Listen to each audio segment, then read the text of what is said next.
Leadership requires us to be decisive and clear on our objectives, our vision, and our values. But often as leaders, we tend to focus on our own story, motivations, and ambitions. The question is, how well do you understand people?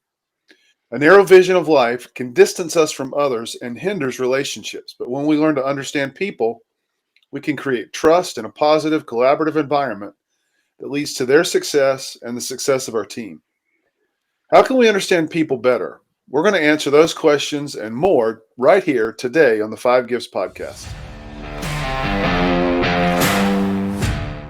You're listening to the Five Gifts podcast, a weekly show designed to equip leaders in the Spirit-filled church. I'm Bruce Ritter, and along with my co-host Charles Russell, we offer insights for leading the local church in the fullest expression of Jesus. If you're interested in learning more about practical theology, the gifts of the Spirit, and spiritual disciplines, this is the show for you. Welcome to the Five Gifts podcast. Welcome to the Five Gifts podcast. We are thrilled you've joined us today. We've got a great discussion in store, a great episode planned and lined out, and I'm just going to have a great time talking about leadership. But before we do, Bruce, I've just been reflecting on a phenomenal week. We've just returned from Texas. We were involved in some training there and learning, but also being trainers in the conference, and just had a phenomenal week. So great content, great relationship building, and great time of networking. But two other things that really are kind of working their way to the forefront in my mind are the Tex-Mex. Man, what a great meal of Tex-Mex food. Those homemade tortillas. I'm still dreaming about them, and I don't even get me started on the Texas brisket. What As much as I enjoyed the learning and the networking, the food was exquisite, and we had a great time. Uh, any thoughts? Yeah, I can only recommend Rosa's Taco Factory or Tortilla Factory. Uh, Rosa's in yeah, Martin Tortilla Hills, Factory. Yeah. the Man, it Rosa's was Tortilla good. Factory. Fantastic. Hmm. Really, really good. Authentic Mexican. And it was just phenomenal. We enjoyed that. Had the sopapillas, which were on point, my man. Oh And then yeah. Holy Smoke in Avila. We got to give a shout out to them. We've been there That's twice, right. and I think it's been fantastic both times. I had the ribs and the brisket, and Charles, we were waiting all week for that meal, and ended up having to get kind of a brunch on our way out of town on Yeah. Friday. So we had brisket for breakfast, and I can't imagine a more powerful combination for a power breakfast Hey, than brisket and forget breakfast. Wheaties. Brisket is the breakfast of champions. No, Yes, it is. no Yes, doubt it about is. Unless you're the Dallas Cowboys, yes, it is. it. Well, hey, speaking of NFL football teams, our beloved Panthers enjoyed another victory yesterday. When they're few and far between, we just have to take a moment to savor each victory, and what a great win yesterday for our Panthers. Yeah, it was a win. Let's. It was a win. uh, Well, well, when you're a Panthers fan, a win is something to behold. So I'm just reveling in the satisfaction of a victory yesterday. So yeah. I'll tell you what, though, getting back to last week, the food was phenomenal, but our time spending some valuable time with some other consultants, some other ministers that have been doing what we've been doing, uh, presenting a missional model of the ministry of the church hmm in nations of the world. And so, Charles, we've been focused on the Dominican Republic. We still have plans in the Dominican Republic. Still a big year ahead of us, but I'm excited to see the other nations that the Lord is opening up to us. And so, coming out of last week, we just sense the fields are ripened to harvest, and the Lord is opening doors for us. And all we can say is, Lord, whatever you ask, um, we want to obey that and follow you into what you're you have for us and what you're wanting to do in the earth. And so we want to recommend a new website. It's a brand new website that brings together a lot of what we've been doing for the last few years in regards to missions, in regards to equipping fivefold ministry in the body of Christ in the earth. And so it's fivegifts.org. Fivegifts.org. Um, it does connect with the Five Gifts podcast, but fivegifts.org represents a nonprofit ministry that has a has been busy for years. In fact, we've just celebrated our 27th year in ministry in the Dominican Republic, and but now we're expanding to other places in the world, believing that the Lord is opening doors for us. So we'll talk more about that later, but that's going to become a hub of information for what we want to offer to leaders and church congregations, their missions opportunities, as well as a way to follow what we believe the Lord has given us to do. So, Charles, I'm excited about that. I trust that you are too. Oh, absolutely. The Lord is opening up new doors of opportunity for us. And you mentioned the Dominican Republic. We're getting ready at the end of this year to go to a new place of ministry for us with the five gifts in Kenya, going Yeah. to Africa and leading some pastors conferences, trainings there, and then even like you said at a later time, some other opportunities around the world that God seems to be opening up for us to partner with Him in that. And so we are extremely excited and just anticipating um, further expansion, further opportunities to partner with God as He is working in this earth. And so keep your ears tuned in, and of how you could even be a part of some of those opportunities. Yeah. Really the heartbeat of what we do is empowering leaders. And so we've been on a series of sorts for the last few weeks, and we're talking about issues related to developing people. And as a leader who's developing others, there's a certain kind of influence that is very important, a healthy influence. Charles, most people, they don't look beyond their own experience when they're dealing with others. They tend to see events through the grid of their position, their background, or circumstances. But today we're talking about what it means to understand others and how that builds influence. So, could you talk to us a little bit about what it means to understand others? Absolutely, there is great value uh, in understanding people.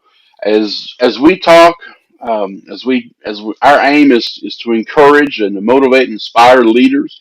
And so as we talk to leaders and ourselves as we are leaders, we understand that there is great value as we begin to understand people. In fact, understanding people pays great dividends. There's a great return on our leadership investment as we understand people. In fact, it's been said that few things will pay you bigger dividends than the time and trouble you take to understand people.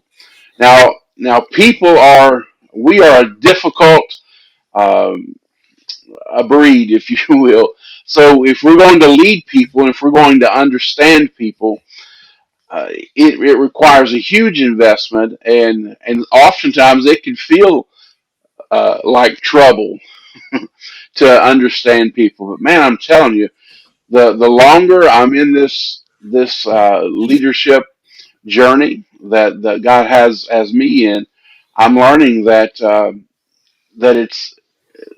it's not it's less trouble, and it's more investment. There is time that is required, and there is sacrifice that is required. But as I understand people, the greater my ability, the greater my capacity increases in understanding other people. Uh, those dividends, those returns, seem to only increase on my leadership investment in people, and that is thrilling. That that being able to understand people brings such a great return on leadership investment. As we talk about understanding people, Um, a great concept in the value of understanding is this: it's that if we can't understand people and work with them, you cannot accomplish anything. Uh, just by nature, I'm one who likes to achieve. I like to accomplish, and for so long in the beginning of my of ministry and of leadership, I thought, well, I don't have time. I don't have time to invest in others. I don't have it wasn't even having time to invest. My thought was I don't have time to wait on others to catch up. I've already got the idea. I already have the understanding. I already have the scope of what needs to take place. And so let's rush in and let's accomplish and let's achieve. And so many times I fell flat on on the initiative. Was never able to carry the ball across the goal line, if you will, because I was trying to do everything in my own strength, in my own understanding, and in my own ability and gifts. And as highly as I might think of myself, man, we can't accomplish things that are sustainable apart from other people. Not in leadership. If we're going to lead, we have to utilize the gifts and strengths and the abilities of other people. And in order to do that, I have to have an understanding of who people are. And that's what brings great value to the leadership relationship is me being willing and then me um, actually taking time and investing the time to understand those who I'm called or am assigned to lead.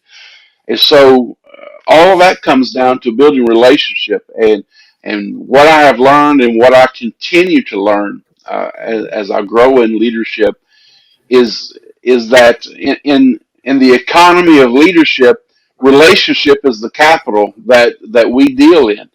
Mm. And if we can build strong relationships, then we can operate in strong leadership. But apart from leadership isolated in a vacuum is not leadership at all. It's just kind of self direction. It's not leading anyone. But through the medium or the conduit of relationship, I can find great understanding of other people, and through that understanding, the value begins to rise and it begins to increase, and people's buy-in in my leadership, people's willingness to participate and be led. Listen, you just can't put someone in a headlock and take them to the next destination. You actually need like permission to lead someone. And so that comes as I understand people, as I take time and I make the investment to understand someone. And when I have proper understanding of who it is I'm leading, then the value begins to just multiply.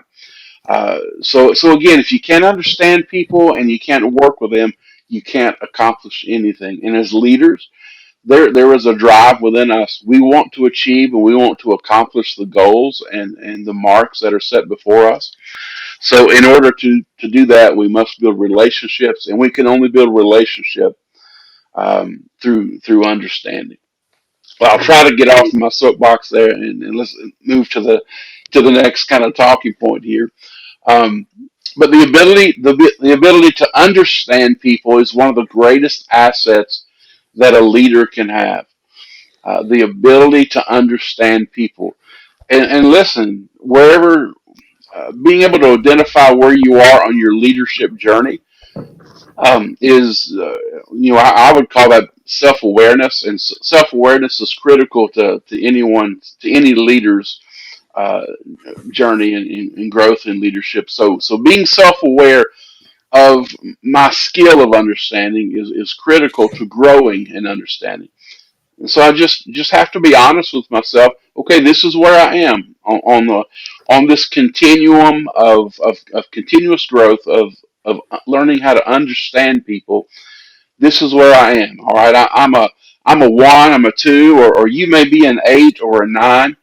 But understand we're growing in this, and the greater um, the more we can develop this skill of being able to understand, then the greater that asset grows, and the more powerful that skill becomes, and the greater return that that understanding will bring to us in our leadership.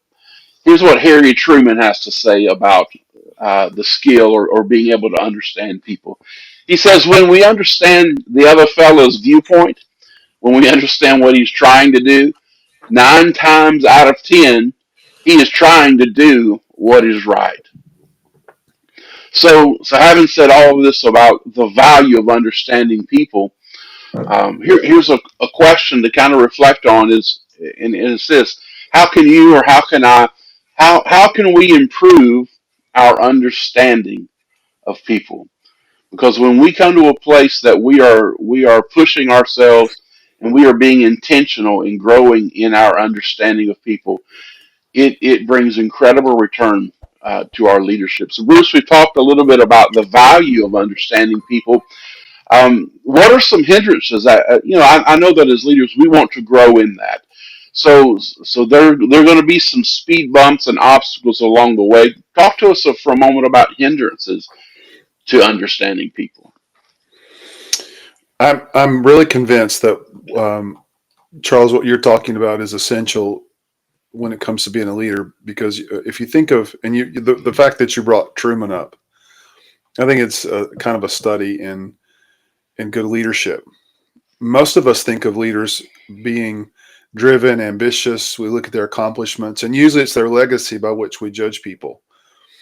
And I, but I'm also inclined to know that good leaders don't don't accomplish anything. Just like you said, they don't accomplish anything without the people that work with them and they work with. And so I was just struck by there was two images you put together. One was dragging someone along in a headlock. You know, people are malleable. People are they have just as much self will as you do, and if you don't learn to collaborate, you're hurting yourself. And so when you think of the question you ask, how can we improve our understanding of people, and then how do we fail in understanding people? There are some hindrances, and I think one is are issues that we have to deal with internally. Usually, my ability to understand someone else begins with me, and so I think fear would probably be the first thing. Fear, and that may be a sense of flowing from a place of insecurity, um, a lack of confidence. If you have like an adversarial culture in your department, in your organization, that can wreak havoc on insecurity. And so I think fear, when you think about as a leader, if you're living in any kind of insecurity and um, leading people seems like a very anxious idea for you, then maybe fear is an issue. The thinking is that because of maybe an issue I have with being fearful, is I fear my idea might be rejected. Um, sometimes people are in leadership, and there's become a popular phrase as of the last few years. It's called the imposter syndrome. Am I really cut out for this job? And however I project that may tend to indicate that I'm dealing with a level of um, where I lack confidence, or I'm fearful of other people's response to me as a leader. And so ideas, if I fear like my ideas are going to be rejected, then I'm less likely to collaborate. I'm less likely to work with others, and I'm less likely to share it in a way that builds on relationship and partnership. I may have the fear that coworkers won't like my idea. Again, going back to a sense of insecurity. And I'm going to say 9 times out of 10, I think if you have the title and you've been positioned in your department or your team or your staff, chances are someone believes in you. So I rarely think that your idea, it may not be something everyone agrees with, but to be rejected out of hand, I think that's the wrong idea.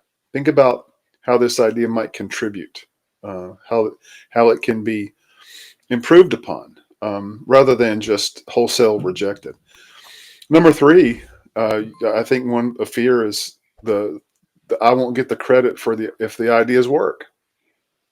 I'm not saying that's not an issue on teams where other people are taking credit for the work that you do, but don't let that be the reason that you don't share your ideas. Don't let that be the reason you don't collaborate with people. Number four, they're afraid the boss will be threatened by their ideas.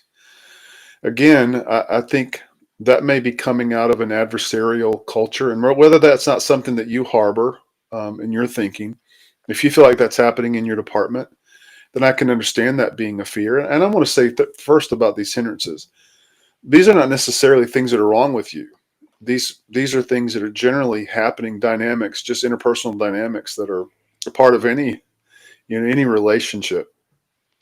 But um, we're talking about fears that hinder our ability to understand people. And I think if you approach it with a sense of maybe what I share could be threatening, or someone else is going to take the credit for it. Again, I think it's important to remember that your ideas are valuable; they're important. So don't withhold those in your meetings, in your relationships with as you collaborate with others. Number five, I think they could be concerned that they're be labeled a troublemaker.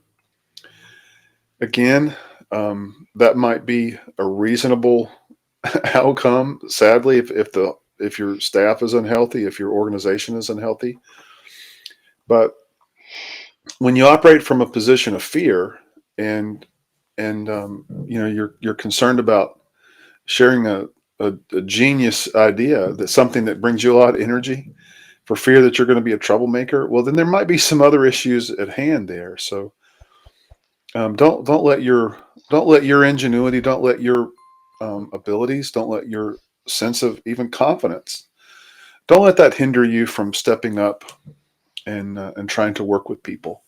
And then number six, people can be afraid of losing their jobs if the suggestions don't work.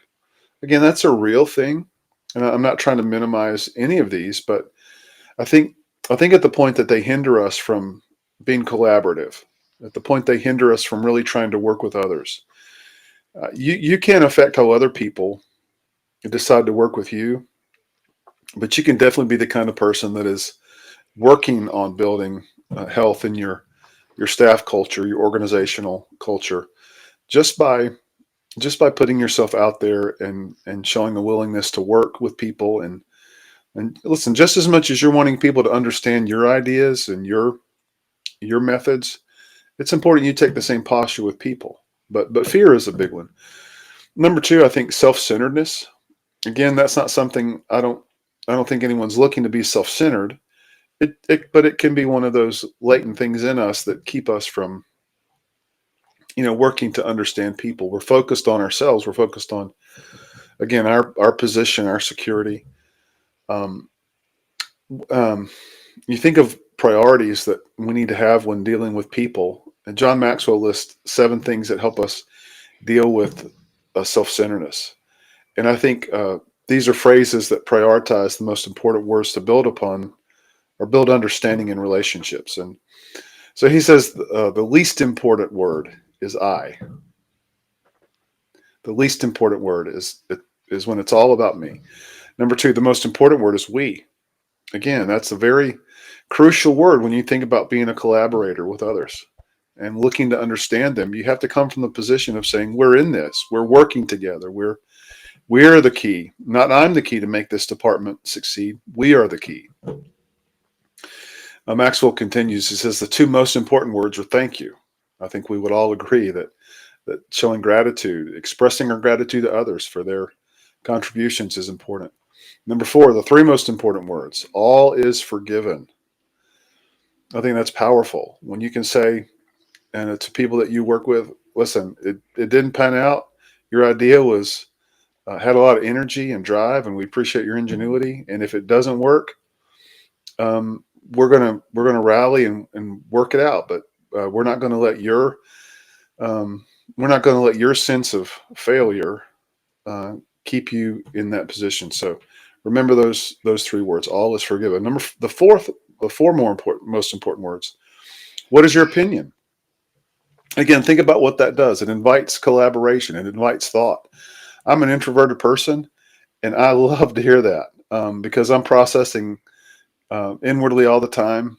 And sometimes I need that permission to speak up. And so I appreciate that phrase, those four important words. What is your opinion? Number five, the five most important words. You did a good job. Again, it's encouraging, it's affirming. The six most important words. I want to understand you better. And if you'll operate with these seven phrases, I think you'll find that it'll shift your outlook from being very self-centered into being others focused, especially in those collaborative environments that we need. But now, changing your attitude from self-centeredness to understanding requires desire and commitment. You can't just have good thoughts about it. You need to you need to act on it. You need to express that and be intentional. I like what Maxwell also says. He says, failure to appreciate differences, that is about respecting everyone's unique qualities, that can be a huge hindrance to collaborating with people.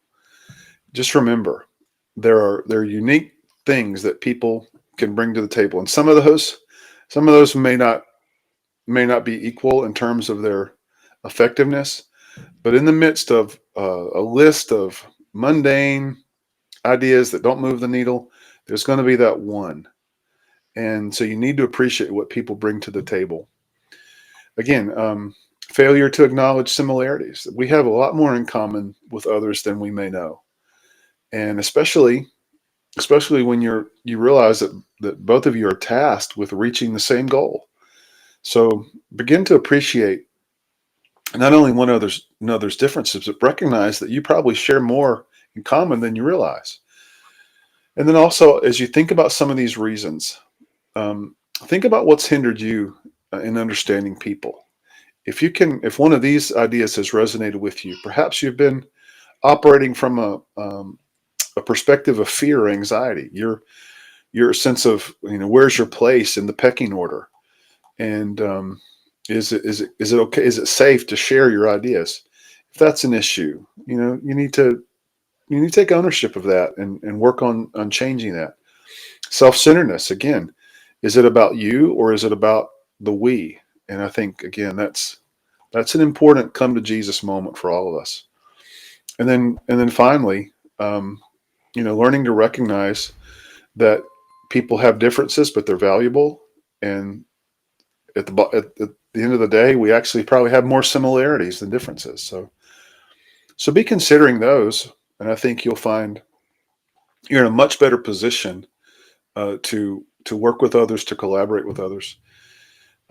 Charles, I'm thinking where we are in this conversation. What are some things that we can do right now to improve our understanding of people?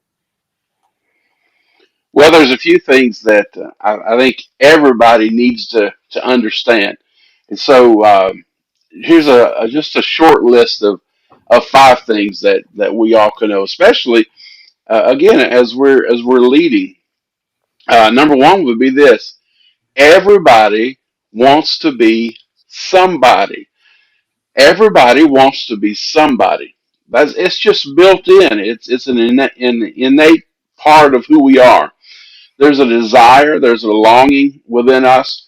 We want to be somebody. So everybody wants to be somebody. So think about that. The people that you're tasked with leading, again, you may be leading a church, you may be leading a small group or a Sunday school class, you may be leading a business organization. Wherever it is you're leading, if it's a sports team, I mean, whatever the context, everybody wants to be somebody. And as you look into the eyes of the people that you're leading, just recognize that. Whether they voice that desire or not, regardless of how vocal they have been about that particular idea, everybody wants to be somebody. Second will be nobody cares how much you know until they know how much you care. Uh, Man, I tell you, knowledge and just the desire sometimes that we as leaders have to kind of flex a little bit on people with our knowledge. Uh, oftentimes we think that well, that if I can just get across, well, this is how much I know, or these are the letters behind my name that represent the learning and the degrees that I've achieved. That's what's going to move the needle for people. But man, it comes back to relationship and our care and our value of people. Nobody cares how much you know until they know how much you care. It's going to be a hard road of leading. It's going to be a hard road of enlarging other people uh, if they do not have the sense of being cared and being valued by you or me as the leader. So number three, everybody needs somebody. Everybody needs somebody. Again, I know there are some of us who feel like, well, I don't need anyone, or we try to emote that, or we try to even verbalize that sometimes with our voice or with body language. But everybody needs somebody.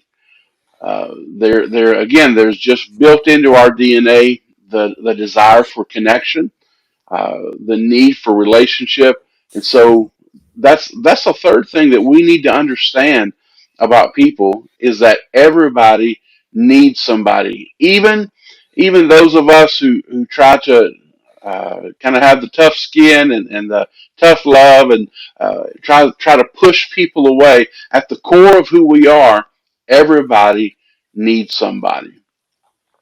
Number four, fourth thing we should all understand is that everybody can be somebody when somebody understands and believes in him or her. Again, I think that's so powerful. I just want to restate that everybody can be somebody when somebody understands and believes in him or her. Listen, leader, you have immense power um, resident within you, and that is the power to believe in someone else. Your belief in someone else can unlock, it can release a new future for someone. Everybody can be somebody when somebody will understand and believe in him or her. Fifth thing on this short list of five things that we all need to understand, anybody who helps somebody influences a lot of bodies. Anybody who helps somebody influences a lot of bodies. And so we have to understand when we, going back to number four, leader, when you and I, when we believe in someone else and they become somebody, that belief is not just unlocking them and is not just benefiting that individual. Now our belief it lives through that individual who becomes somebody, and now they begin to influence people in their circle of relationships and their circle of influence as well. So anybody who helps somebody influences a lot of bodies. When we lift people up, we're not just lifting them. We're lifting all those whom they will go on to empower and to influence as well. So those are five again, just a short list of five things, especially as leaders, that we need to understand. Here's another part of this equation is that we have to choose to understand others. Every person is capable of having the ability to understand, to motivate, and ultimately to influence others. And if it's true, if you truly want to make a difference in the lives of others, then you and I have to make up our minds right now, in this moment, that we're going to do a few things. Number one, we're going to see the other person's perspective. Secondly, we're going to demonstrate empathy. Third, we're going to maintain a positive attitude about people. People generally see what they look for, and they typically hear what they listen for. And fourth, Mhm. we're going to treat every person that we meet as if he or she is the most important person in the world. And by doing that, we will communicate that they are somebody. Bruce, anything that you'd like to add to my musings and ramblings here? No, I think absolutely the whole idea that people generally see what they look for, and they hear what they listen for. And I think when you come into a working relationships with others, collaboration, leading your staff, I think if you come from a position of positivity, you'll see positivity. And you said how important it is to demonstrate empathy. Hmm. I just thought maybe it's important to take some time to think about empathy, because I think it's easy to misrepresent what empathy is. There's a lot written today, both in leadership and the workplace environment, about emotional intelligence. Hmm. That sense of having a high degree of self awareness and knowing how to respond in situations. It's one thing to build widgets. It's another thing to work with other people and build widgets together. And empathy is often thought of as a skill of maybe a hospital nurse. Um, that caring element, but empathy is really beyond that, and it has so many applications for working with people. Bottom line, empathy is simply the ability to understand and share the feelings of other people, to appreciate what someone else is processing in the moment. And I think as important as it is to be self-aware, and that is hugely important. I told my wife the other day, we encountered a person that was just really struggling in their position, and they just seemed to lack a lot of self-awareness. And my thought to my wife was, I think one of the saddest things I've seen is when someone over 40 lacks self-awareness. So that's important. Empathy, though, empathy is the priority of being others aware. It allows us to step into a room and be so focused on others that we're conscious of what's motivating them, what's driving them, what's hindering them. And so empathy allows us to connect with others on a deeper level. And it's not just to feel their joy or their pain, but to respond to them in a way that helps them get from where they are to move a little closer to their potential and start fulfilling, a lot of the things that they are ambitious about.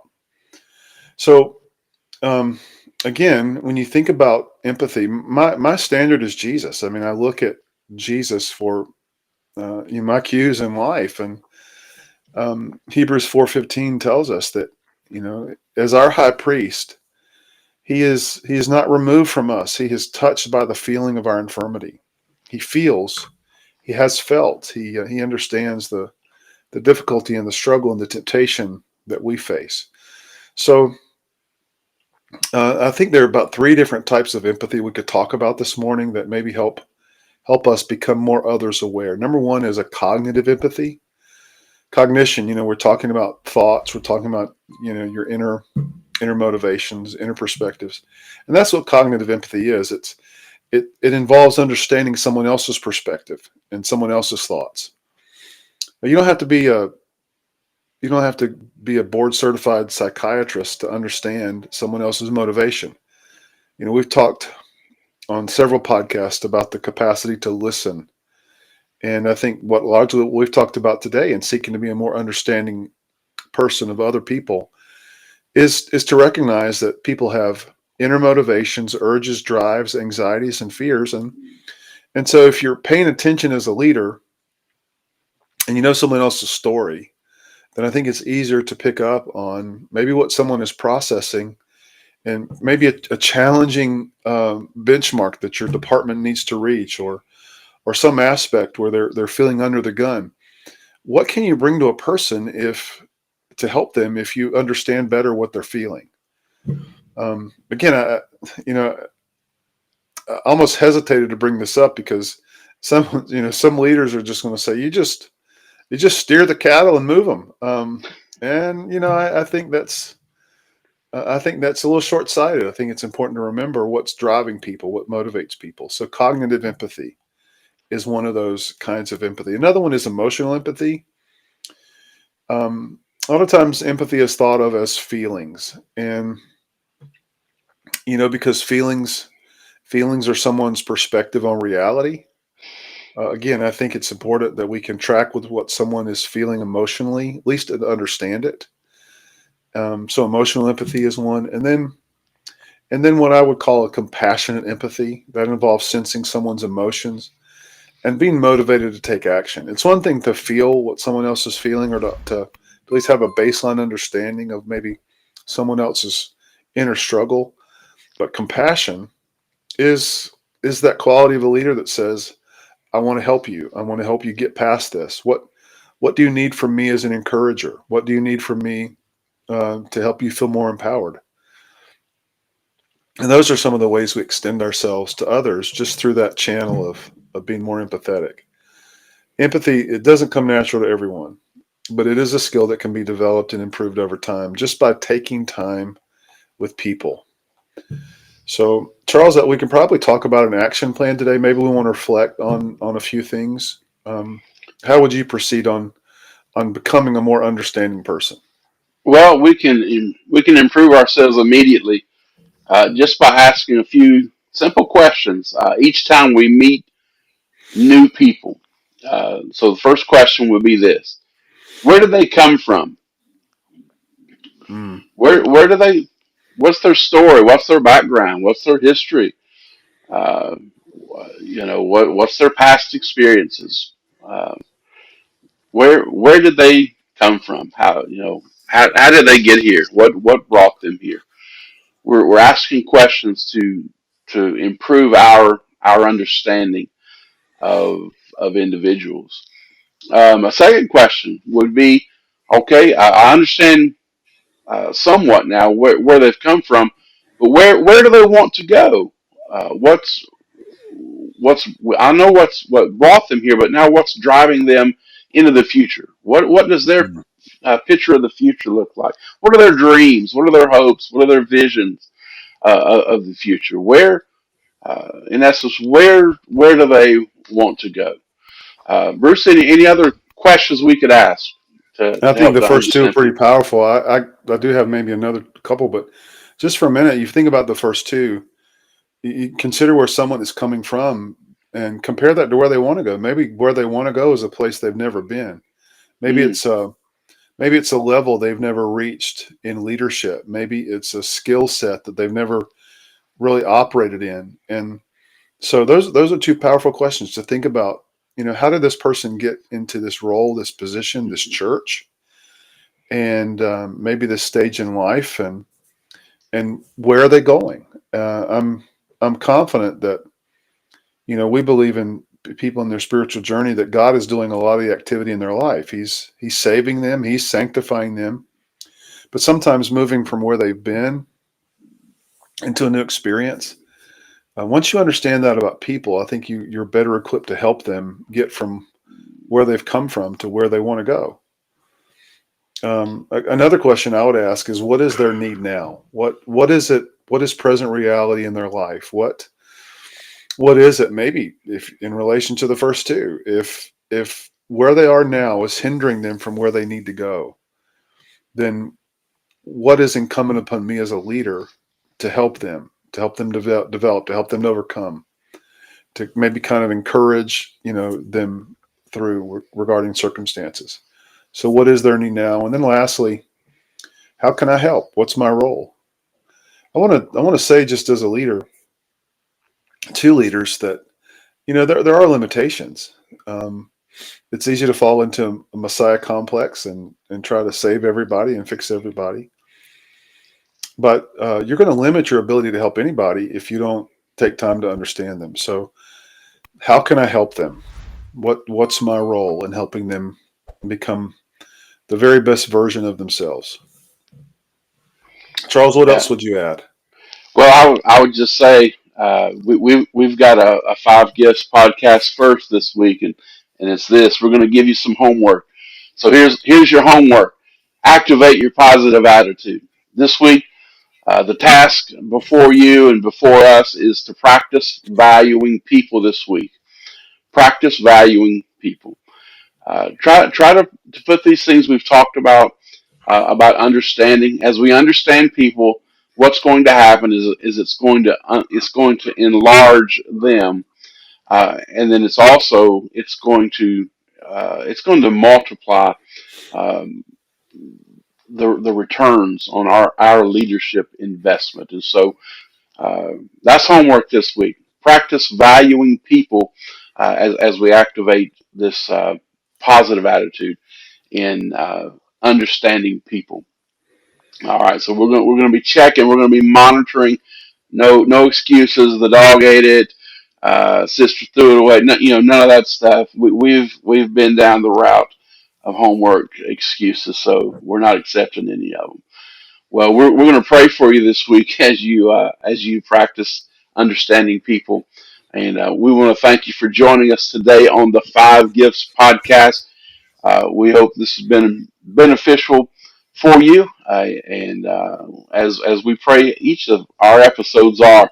Thank you for taking time to listen, to view, and go on this journey with us. Um, Please remember to like, to follow, to subscribe, to share uh, on all the different social media platforms that we are on.